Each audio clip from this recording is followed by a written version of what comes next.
Baik, tujuan dari Metopen atau mata kuliah metodologi penelitian itu sendiri adalah membuat mahasiswa memahami konsep-konsep dasar penelitian kuantitatif, memahami langkah dasar dalam penelitian, mampu mengidentifikasikan dasar penelitian dalam artikel ilmiah, dan mampu membuat proposal. Jadi output dari mata kuliah ini nantinya kalian harus mampu membuat proposal penelitian kuantitatif ya. Nah, di sini kalau dilihat dari tujuan dari mata kuliah, maka ada terbagi dalam beberapa komponen. Yang pertama, kalian itu harus paham konsepnya, harus paham teori. Kemudian paham bagaimana langkah-langkah dasar dalam meneliti kuantitatif. Selanjutnya, mampu mengidentifikasikan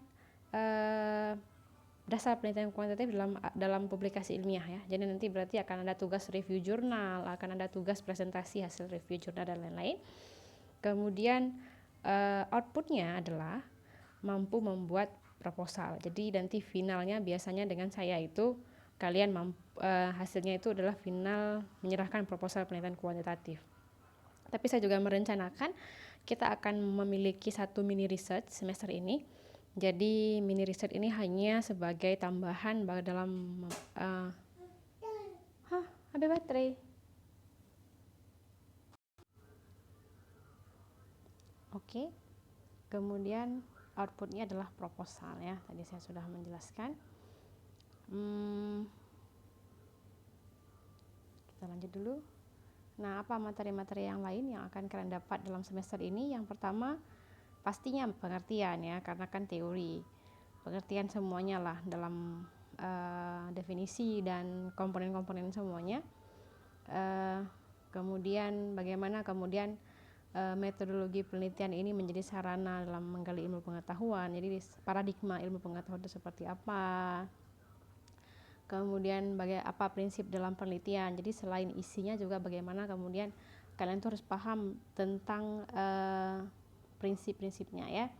Dan tipe-tipe dalam penelitian kuanti, macam-macam metode penelitian lain-lain. Dan kemudian setelah itu maka kita akan masuk ke dalam rancangan penelitian kuantitatif.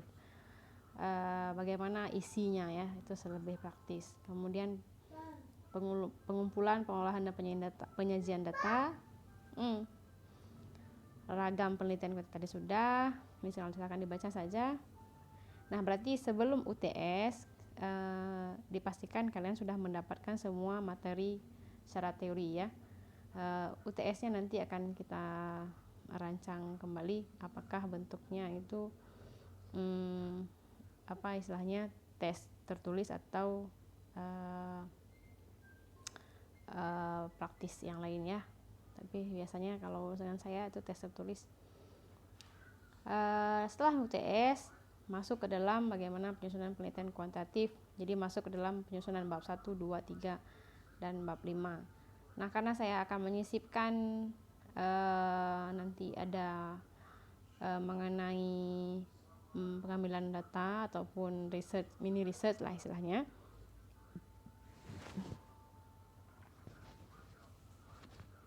Nanti kita akan kondisikan. Nah, beberapa isu dalam penelitian kuantitatif itu ada softwarenya. Bicara penelitian berarti ada software analisa data yang dipakai dalam penelitian tersebut.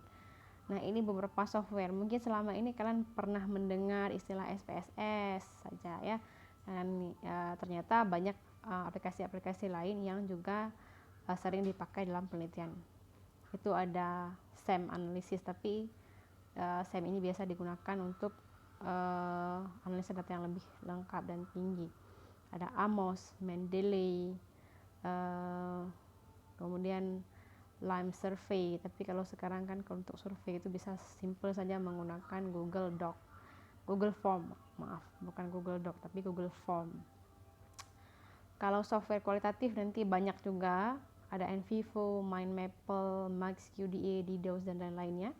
Tapi dalam semester ini kita hanya akan melihat sekilas saja apa perbedaan kuanti dan kuali. Jadi kita tidak akan membahas lebih lanjut mengenai penelitian kualitatif ya. Kontrak belajar seperti biasa, UAS 40%, UTS 25%, tugas 25%, kuis 10%. Nah, absensi ya juga berbeda dalam semester daring ini karena absensi itu adalah bagaimana output yang kalian kumpulkan. Jadi absensi itu bukan hadir di setiap mata kuliah. Misalnya, kenapa pertimbangan seperti itu? Karena ada mungkin mahasiswa-mahasiswa yang tinggal di daerah terpencil yang kualitas sinyalnya tidak bagus. Jadi mereka bisa kalian bagi yang tinggal di daerah yang agak jauh dengan susah internetnya, silahkan nanti boleh menyicil per minggu kah atau per berapa hari sekali. Tapi ingat, mata kuliah itu banyak ya, jadi silahkan fokus pada tugas dan jangan tunggu itu menumpuk. Dan seperti saya sampaikan di awal bahwa semester daring ini saya menambahkan evaluasi harian. Ini ada tugas harian. Setiap pertemuan ada tugasnya, apakah itu kecil atau besar, tapi intinya tugas ini diharapkan mampu membuat mahasiswa lebih mengasah lagi kemampuannya untuk memahami materi.